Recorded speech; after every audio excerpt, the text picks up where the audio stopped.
When you see this old married couple hugging each other tightly on the bed as water is rising around them, you will understand what true love means. The old man and woman were the owners of Macy's department store in New York. However, the ship ended up colliding with the iceberg and began to sink.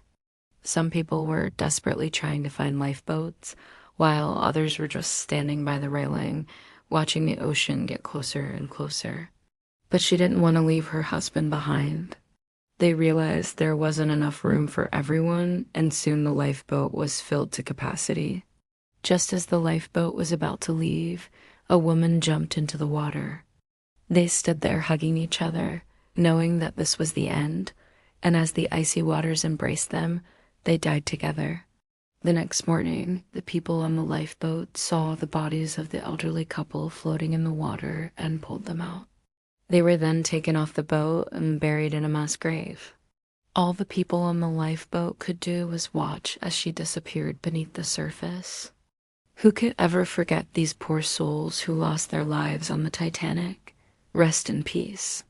It's believed that the woman was so distraught over leaving her husband behind that she took her own life. When the captain of the lifeboat asked her why she was refusing to board, she said she couldn't leave her husband behind. When the water started getting higher and higher, they moved their game to the top deck. As they were playing, they talked about how lucky they were to have made it this far and how they should have listened to their wives and stayed in New York. But it was too late to talk about that now. They just had to focus on surviving. She then asked if there was any chance of a lifeboat coming back for him, to which the captain replied that he was sorry, but there wasn't. This was because there were already too many people on the lifeboat, and if they came back for Mr. Straus, someone else might have been saved instead. With that, Ida knew that there was nothing more she could do. She hugged her husband one last time and told him she loved him before getting on the lifeboat. Isidor and Ida were an elderly married couple who owned the largest department store in the world.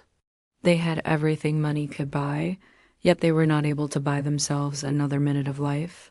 When they realized the next morning that the ship was doomed, they went to the top deck to wait for their turn on the lifeboat. But when it was their turn, Ida refused to board the lifeboat without her husband. This is where their story becomes even more tragic. There were only 2 lifeboats available for the more than 2,000 passengers and crew, which meant that not everyone would make it.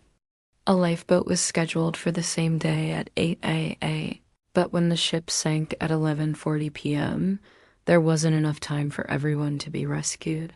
Both of them tragically died on the Titanic. But the story behind their death is heartbreaking.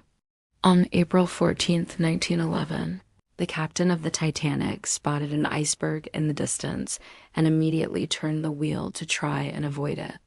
Many people were running around in panic, not knowing what to do. Ida's name was first on the list, so she could have saved herself and maybe even gotten a seat on the other lifeboat. Meanwhile, on the other lifeboat, people were starting to get scared. Back on the Titanic, Isidor and the other men were playing poker while smoking cigars, trying to keep their minds off the disaster that had just struck. After some time, the water level got so high that they had to abandon their game. This story is a reminder for all of us to cherish our loved ones while we can and to never take them for granted.